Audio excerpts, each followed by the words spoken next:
भारत के माननीय उपराष्ट्रपति श्री जगदीप धनखड़ जी, प्रधानमंत्री श्री नरेंद्र मोदी जी, लोकसभा अध्यक्ष श्री ओम बिरला जी, राज्यसभा के उपसभापति श्री हरिवंश जी, राज्यसभा में सदन के नेता श्री जगत प्रसाद नाडा जी, राज्यसभा में विपक्ष नेता श्री मल्लिकार्जुन खड़गे जी, संसदीय कार्य मंत्री श्री किरेन रिजिजू जी, लोकसभा में विपक्ष नेता श्री राहुल गांधी जी, माननीय सांसदगण और प्यारे देशवासी, संविधान दिवस के पावन अवसर पर आप सभी के बीच आकर मुझे हार्दिक प्रसन्नता हो रही। संविधान हमारे देश का सबसे पवित्र ग्रंथ है। आज हम सब एक ऐतिहासिक अवसर के भागीदार भी बन गए हैं और साक्षी भी। 75 वर्ष पहले संविधान सदन के इसी केंद्रीय कक्ष में आज ही के दिन संविधान सभा ने नवस्वाधीन देश के लिए संविधान निर्माण का बहुत बड़ा कार्य संपन्न किया था।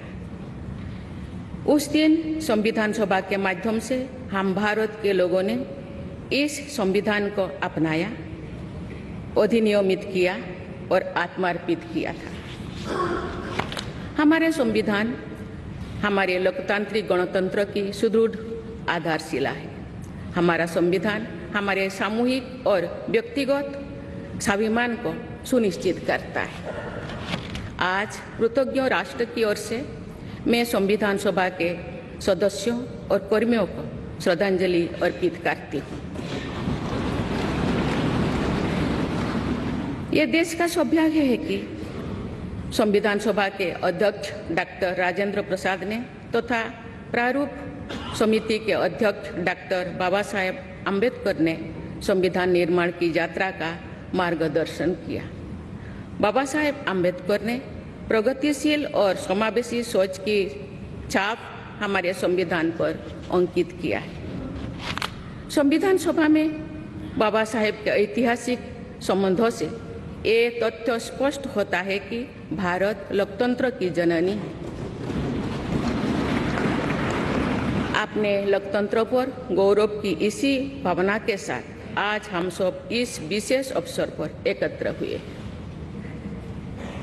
ये अवसर संविधान सभा की 15 महिला सदस्यों के योगदान को स्मरण करने का भी है। हमें उन अधिकारियों के अमूल्य योगदान को भी याद रखना चाहिए जिन्होंने नेपथ्य में रहकर काम किया। उनकी कार्यनिष्ठा ने संविधान निर्माण की प्रक्रिया को सुचारू रूप से आगे बढ़ाया। उनमें प्रमुख भूमिका श्री BN राव की थी, जो संविधान सभा के संवैधानिक सलाहकार थे। मैं संविधान सभा के सचिव श्री HBR अंगगर, संयुक्त सचिव श्री SN मुखर्जी और उप सचिव श्री जुगल किशोर खन्ना को भी उल्लेख करना चाहूँगी। माननीय सांसदगण, स्वतंत्रता के 75 वर्ष पूर्ण होने पर मैं सभी देशवासियों ने आज़ादी का अमृत महोत्सव मनाया। आगामी 26 जनवरी को हम अपने गणतंत्र की 75वें वर्षगांठ मनाएंगे। इस तरह के समारोह हमें अब तक की यात्रा का अवलोकन करने और आगे की यात्रा की बेहतर योजना बनाने के अवसर प्रदान करते हैं।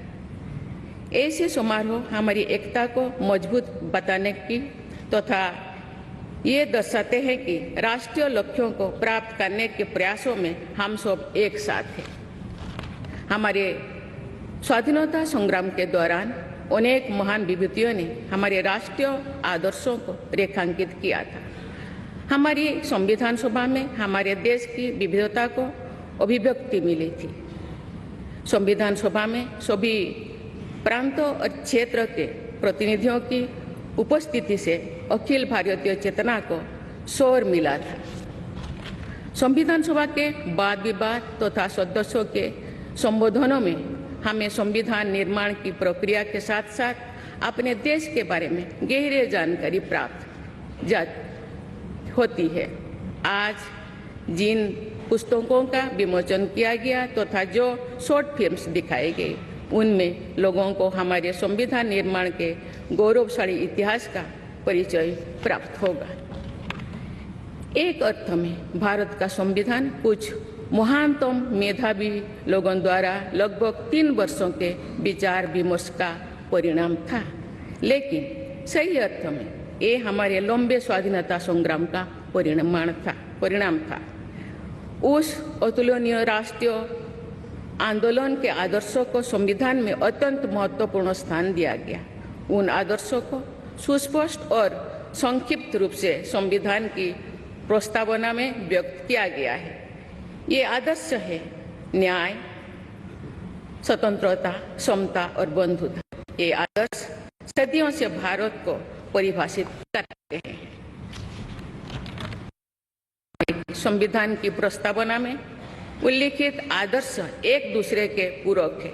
समग्र रूप से ये सभी आदर्श ऐसा वातावरण उपलब्ध कराते हैं जिसमें हम नागरिक को फूलते फलते समाज में योगदान देने तथा साथी नागरिकों की मदद करने का अवसर मिलता है। माननीय संसदगण, संविधान की भावना के अनुसार कार्यपालिका, विधायिका और न्यायपालिका का यह दायित्व है कि वे सामान्य लोगों के जीवन को सुगम बनाने के लिए मिलजुल कर काम करें। संसद द्वारा पारित किए गए अनेक अधिनियमों से जौन आकांक्षाओं को अभिव्यक्ति मिली है। देश के आर्थिक एकीकरण के लिए स्वतंत्रता के बाद का सबसे बड़ा टैक्स सुधार गुड्स एंड सर्विसेज टैक्स को के रूप में किया गया है। वर्ष 2018 में राष्ट्रीय पिछड़ा बल्क आयोग को संवैधानिक दर्जा प्रदान किया गया है। वुमेन लेड डेवलपमेंट की सोच को यथार्थ रूप देना सामाजिक न्याय के संवैधानिक आदर्शों को प्राप्त करने के लिए अनिवार्य है। नारी शक्ति बंधन अधिनियम द्वारा हमारे लोकतंत्र में महिला सशक्तिकरण के एक नए युग की शुरुआत की गई है। दंड के स्थान पर न्याय तथा अपराध के स्थान पर सुरक्षा की भावना पर आधारित भारतीय न्याय संहिता, भारतीय नागरिक सुरक्षा संहिता और भारतीय साक्ष्य अधिनियम को पारित करके सांसदों ने आधुनिक सोच को अपनाने का प्रभावशाली परिचय दिया है। ऐसे अनेक अधिनियमों को पारित करने के लिए मैं सभी सांसदों की सराहना करती हूँ। पिछले कुछ वर्षों के दौरान सरकार ने समाज के सभी वर्गों, विशेषकर कमजोर वर्गों के लोगों के विकास के लिए अनेक कदम उठाए हैं। ऐसे निर्णयों से लोगों का जीवन बेहतर हुआ है तथा उन्हें प्रगति के नए अवसर मिल रहे हैं।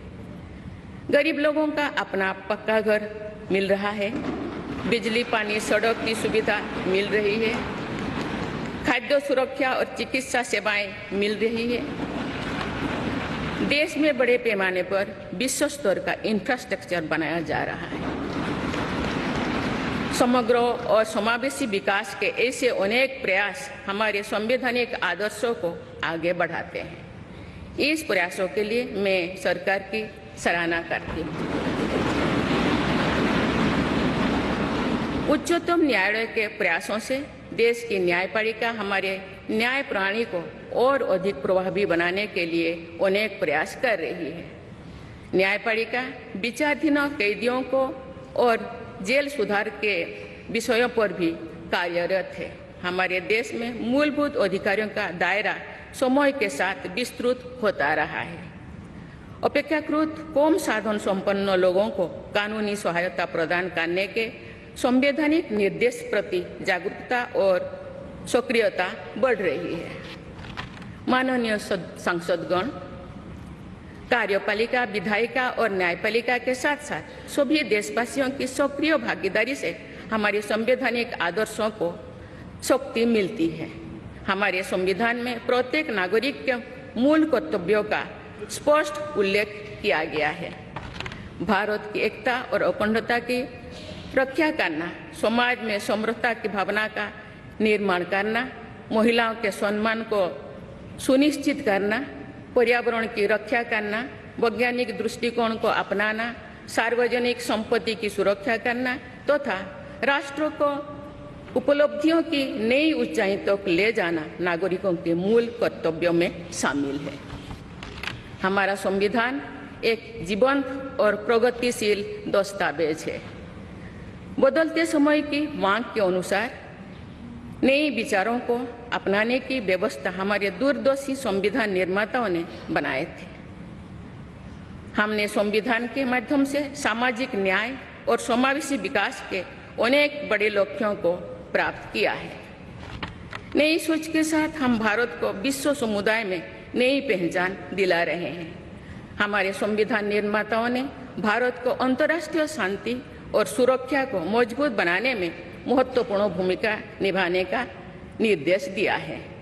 आज एक अग्रणी अर्थव्यवस्था होने के साथ साथ हमारा देश विश्व बंधु के रूप में ये भूमिका बेखूबी निभा रहे हैं। हम विश्व समुदाय में उपलब्ध अच्छे विचारों विनम्रता के साथ आत्मसात करने के लिए भी तत्पर रहते हैं।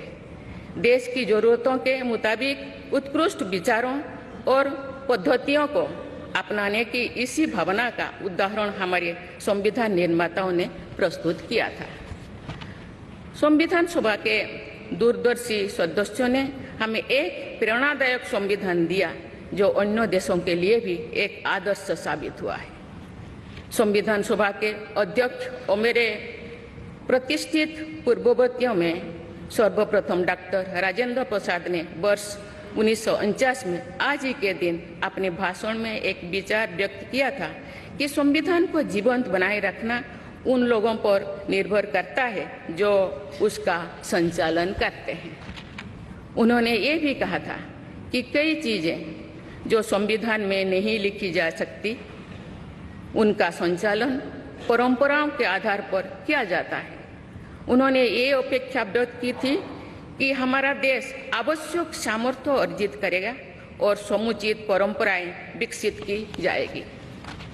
मैं पूरी विश्वास के साथ कह सकती हूँ कि लगभग 3/4 सदी के संवैधानिक यात्रा के दौरान हमारे देश ने उन क्षमताओं को अर्जित करने और आर्थिक परंपराओं को विकसित करने में उल्लेखनीय सफलता प्राप्त की है। हमने जो अनुभव प्राप्त किए हैं आने वाली पीढ़ियों को उनसे अवगत कराया चाहिए। वर्ष 2015 में सरकार द्वारा 26 नवंबर को संविधान दिवस के रूप में मनाने का निर्णय लिया गया। तब से प्रत्येक वर्ष मनाए जा रहे संविधान दिवस के समारोह से हमारे युवाओं में देश के बुनियादी दस्तावेज यानी संविधान के विषय में जागरूकता बढ़ाने में मदद मिली है। संविधान के प्रति युवाओं में उत्साह को देखकर हम सब देश के भविष्य के प्रति आश्वस्त हो सकते हैं। मैं सभी देशवासियों से अनुरोध करती हूँ कि वे हमारे संवैधानिक आदर्शों को अपने आचरण में डालें, मूल कर्तव्यों का पालन करें तथा वर्ष 2047 तक विकसित भारत के निर्माण के राष्ट्रीय लक्ष्य के प्रति समर्पण के साथ आगे बढ़े।